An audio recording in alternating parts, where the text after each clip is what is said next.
नमस्कार स्टूडेंट। आज हम बात करेंगे डब्ल्यू लिंक लिस्ट के अंतर्गत किसी नोड को कैसे सर्च किया जाता है। ओके, तो देखिए इनिशियली जो प्रारंभिक जैसे ही हम किसी ऑपरेशन को सर्च करते हैं, शुरू करते हैं, सर्चिंग ऑपरेशन हो चाहे कोई भी हो, तो लिस्ट आपका जनरली यहाँ पे रहता है या किसी भी लोकेशन पे रहेगा। तो लिस्ट को कहाँ लेके आना है, यहाँ पर। अब देखिए यहाँ पर जब सर्चिंग आप करेंगे तो एक मैं यहाँ पर चीज़ बता देता हूँ। जैसे लिस्ट यहाँ पर है तो आपको कोई भी कोड सर्च करना है तो उसको लिस्ट को प्रीवियस की तरफ अभी आप ट्रांसफ़र करके सर्चिंग करवा सकते हैं, और लिस्ट को यदि यहाँ लेके आते हैं तो लिस्ट को नेक्स्ट की तरफ ले जाके भी आप उससे सर्चिंग करवा सकते हैं। ठीक है, तो इस तरह से दोनों चीज़ें पॉसिबल है यहाँ पर। तो दोनों में से कोई भी आप कोड इम्प्लीमेंट कर सकते हैं। जैसे हम यहाँ पर नॉर्मली जो कोड करते हैं, है ना, जिस तरह से लिस्ट को वापस फर्स्ट पे लेके आते हैं वही वाला कोड हम यहाँ पर यूज करेंगे। ओके, देखिए कैसे। तो सबसे पहला काम हमारा हो गया लिस्ट असाइन फर्स्ट। तो लिस्ट असाइन फर्स्ट करते ही लिस्ट आपका यहाँ पर आ जाएगा, इस फर्स्ट पोजीशन पे आ जाएगा आपका। ठीक है, क्योंकि फर्स्ट हमेशा इसका एड्रेस रखता है। ओके, अब देखिए हमें कौन सा नोड सर्च करना है। तो सी आउट सर्चिंग नोड, मैसेज दे देते हैं यूजर को, एंटर सर्चिंग नोड। ठीक है, हमने सर्चिंग नोड यूजर से ले रहे हैं। सी इन हमने एक वेरिएबल ले रखा है, उसके अंदर सपोज कीजिए आपने सर्चिंग जो वैल्यू ले रखी है या नोड की वैल्यू वो 30 दे रखी है, आपको 30 को सर्च करना है। ठीक है, इस तरह से। अब यहाँ पे देखिए हम किस तरह से इस सर्चिंग कोड को इम्प्लीमेंट करेंगे। बहुत सिंपल सा, जैसा कि मैंने सिंगल लिंक लिस्ट में भी बताया कि आपको दो तरह की यहाँ पर कंडीशन चेक करनी होगी कि कहीं लिस्ट आपका नल पे तो नहीं पहुँच गया। यदि लिस्ट नल पे पहुंच चुका है इसका मतलब कहीं पे भी वो नोड आपका था ही नहीं, है ना, एग्जिस्ट कर ही नहीं रहा था। और यदि वहाँ पर बीच में से ही वो बाहर आ गया और वो नल पे नहीं पहुंचा, इसका मतलब उस पर्टिकुलर डब्ल्यू लिंक लिस्ट के अंदर वो नोड था, यानी वो सर्च हो गया। तो ये दोनों कंडीशन हम कैसे वहाँ पे इम्प्लीमेंट करेंगे, बहुत सिंपल सा। देखिए कैसे, वाइल लॉजिक लूप आपने यूज किया। ये लॉजिक कुछ इस तरह से होगा कि लिस्ट, हमें इसकी इन्फो को चेक करवाना है कि लिस्ट का इन्फो, है ना, ऐसे नॉट इक्वल टू वेल, हमें इक्वल नहीं करना, कंपैरिजन नहीं करना। यदि कंपैरिजन कर दिया तो 10 = 30 होके फॉल्स बन जाएगा, तो कोड आपका आगे चलेगा ही नहीं, है ना। तो हमें नॉट इक्वल टू करना है। यदि वहाँ पर वो नहीं है तो वो आगे से आगे होगा, और जैसे ही मिलेगा बाहर आ जाएगा। यहाँ पर हम बूलियन ऑपरेटर एंड यूज कर रहे हैं, और दूसरा यहाँ पर condition list not equal to null, ये भी चेक कराना ज़रूरी है। ठीक है, यदि लिस्ट नल पे नहीं है और ये दोनों, है ना, मतलब दोनों की दोनों कंडीशन ट्रू है तो वो आगे आपका लिस्ट ट्रांसफ़र होगा। और इनमें से एक भी फॉल्स हो गया, है ना, या दोनों फॉल्स हो गए, तो कोड सीधा बाहर कर देगा उस पर्टिकुलर जो भी रिकॉर्ड पॉइंटर होगा, या हम कह सकते हैं जो उसका कर्सर होगा। ठीक है, तो इस तरह से यहाँ पर क्या होगा कि ये दोनों कंडीशन ट्रू होते ही लिस्ट की पोजीशन चेंज कर देंगे। लिस्ट असाइन लिस्ट का next. Okay, list assign list का नेक्स्ट कर देंगे। ठीक है, समझ में आ रही है चीज़। यदि लिस्ट यहाँ होता तो लिस्ट का प्रीवियस हो जाता, तो लिस्ट असाइन लिस्ट का नेक्स्ट हो जाएगा। जैसे यहाँ पर देखिए 30, है ना, तो कोड हम यहाँ पे इम्प्लीमेंट करते जा रहे हैं। ओके, तो जैसे सपोज कीजिए यहाँ पे था तो लिस्ट का इन्फो यानी कि 10 नॉट इक्वल टू 30, कंडीशन क्या हो गई, ट्रू, हाँ नहीं है। और list not equal to null, ये भी ट्रू है क्योंकि नल तो यहाँ पर है ना। कभी तो जैसे ही कंडीशन यहाँ पर दोनों ट्रू हुई, लिस्ट का नेक्स्ट, है ना, वो लिस्ट के अंदर आपका आ जाएगा ओवरराइट, तो लिस्ट यहाँ ट्रांसफ़र हो जाएगा। ओके, लिस्ट का नेक्स्ट 102 है, यहाँ पे आ गया। ठीक है, यहाँ से ये हट जाएगा।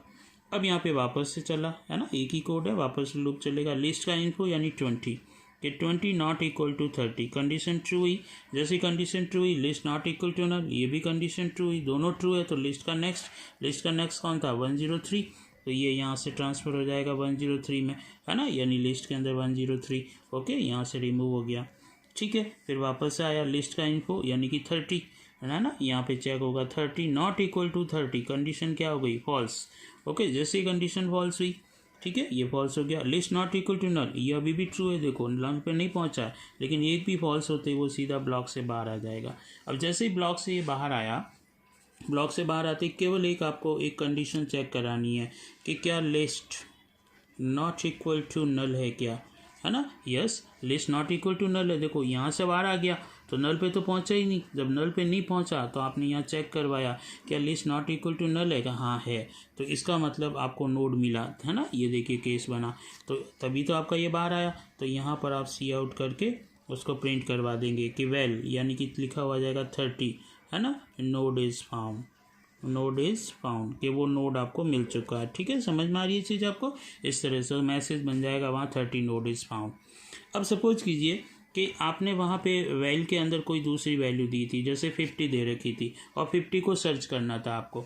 तो 50 में क्या होता, देखिए इनिशियली वापस शुरू करते हैं, है ना, जैसे यहाँ पर हो जाता कि 10 नॉट इक्वल टू 50, कंडीशन आपकी ट्रू होती और ये भी ट्रू होती, तो लिस्ट आपका नेक्स्ट पे ट्रांसफ़र हो जाता। फिर यहाँ पर नेक्स्ट पे आता 20 आता, तो 20 नॉट इक्वल टू 50, कंडीशन क्या होती, ट्रू होती। जैसी कंडीशन ट्रू होती ये भी ट्रू होता, तो लिस्ट आपका नेक्स्ट पे चला जाता यहाँ 30 पे। फिर 30 पे यहाँ आता 30 not equal to 50, condition true होती, ये भी ट्रू है, दोनों तो है ना, दोनों ट्रू है, तो लिस्ट का नेक्स्ट यानी कि लिस्ट आपका यहाँ ट्रांसफ़र हो जाता।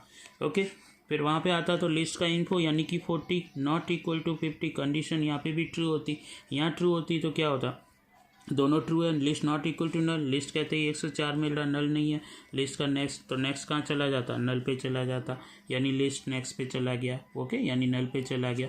यहाँ आते ही लिस्ट का इन्फो है ही नहीं वहाँ पे इन्फो, तो कंडीशन यहाँ फॉल्स हो गई और list not equal to null, जबकि वो नल पे जा चुका है, तो ये भी कंडीशन फॉल्स हो गई, तो ये सीधा यहाँ बाहर आ जाएगा। यहाँ पे आके चेक किया कि list not equal to null, जबकि वो तो नल पे है, कंडीशन फॉल्स हो गई, तो यहाँ पे एल्स पोर्शन के अंदर आप क्या लिख देंगे, सी आउट, है ना, और यहाँ पे वेल के अंदर आ जाएगा आपका जो भी है 50, है ना, तो 50 node is not found. Okay, तो इस तरह से ये मैसेज बन जाएगा आपका, तो 50 node is not found. Okay, तो दोनों केस हो गए आपके कि पर्टिकुलर किसी नोड को सर्च करना है, तो इस तरह से यानी कि वो नल पे नहीं पहुंचा आपका, तो वहाँ पे ये हो जाएगा। ठीक है, समझ में आ गई चीज़। इसका रिवर्स भी चला सकते हैं आप, है ना, रिवर्स ऑपरेशन यदि आपको करना है तो लिस्ट असाइन फर्स्ट नहीं करना है ना, तो वो देखिए वो कोड आप कैसे है ना इम्प्लीमेंट करेंगे। तो यहाँ पर सिंपल सा वही कोड आपको लिखना है कि वाइल लिस्ट, ओके, लिस्ट, है ना, लिस्ट का info not equal to well, है ना, and list not equal to null, ये कर दिया। अब बस आपको करना क्या है, यहाँ पे लिस्ट यदि वहाँ पे लास्ट में ही है, फर्स्ट पे नहीं ट्रांसफ़र किया, तो लिस्ट असाइन लिस्ट का प्रीवियस, है ना, आपको प्रीवियस करना है, तो वो प्रीवियस में ट्रांसफ़र होता जाएगा। ठीक है, और उसके बाद ये वाला जो कोड है आपका एज इट इज़, है ना, यहाँ पर ये लिख देंगे if list not equal to null, यदि लिस्ट नल के बराबर नहीं है तो सी आउट, है ना, वही आपका वैल्यू मिल जाएगी आपकी, है ना, तो वेल नोड इज़ फाउंड, है ना, वो आपको मिल गया। और यदि वहाँ पर वो नल पे जा चुका है, इसका मतलब वो वैल्यू वहाँ पे नहीं थी, तो well node is not found, है ना। तो इस तरह से आप ये कोडिंग कर सकते हैं। तो डब्ल्यू लिंक लिस्ट में दोनों तरफ ट्रैवर्सिंग होती है, इसलिए आप दोनों तरह से कोई भी कोड आप एग्जीक्यूट करके किसी भी पर्टिकुलर लोकेशन पे यदि वो नोड है तो उस नोड को आप क्या कर सकते हैं, सर्च करवा सकते हैं। ठीक है, तो सबसे इम्पॉर्टेंट चीज़ यही है, कई बार कन्फ्यूज़न ये रहता है कि सर ये दोनों चीज़ें क्यों हमने की। देखिए बहुत सिंपल सा है, जैसे हम कहीं पे भी कोई एरे के अंदर वगैरह कोई वैल्यू सर्च करते हैं तो उसमें तो ब्रेक स्टेटमेंट होता है और एक फ्लैग वेरिएबल होता है, तो उस फ्लैग वेरिएबल से ये पता लग जाता है कि वो पर्टिकुलर एलिमेंट उस सर्च एरे में था या नहीं था। यहाँ पे कोई हमने फ्लैग नहीं ले रखा है, यहाँ पर हमने केवल ये चेक किया है कि लिस्ट यहाँ से चेक करता जाएगा, यदि चेक करते करते वो नल पे चला गया, इसका मतलब कहीं था ही नहीं वैल्यू, इसलिए वो बीच में रुका ही नहीं, है ना। और यदि वो बीच में कहीं पे भी वो वैल्यू होती तो वो रुक जाता और रुक के वहीं से बाहर आ जाता, आगे कोई सर्चिंग नहीं करेगा। जब वहीं से बाहर आ गया इसका मतलब नल पे तो वो पहुंचा ही नहीं, तो नल पे नहीं पहुंचा है तो ये आपको हेल्प करता है ये वाला कोड कि आप जब इस पर्टिकुलर जो भी आपका कोड लिखा है, जो लूप चल रहा है, इस लूप से जब एग्जिट होते हैं तो वो एग्जिट किस केस में हुए, क्या लिस्ट नल पे जा चुका था तब एग्जिट हुए या नहीं गया था तब हुआ। नहीं गया था इसका मतलब वैल्यू मिली आपको कहीं, तभी तो आपने वो पर्टिकुलर जो भी आपका कोड था, है ना, यानी लूप जो चल रहा था उसको आपने एग्जिट किया।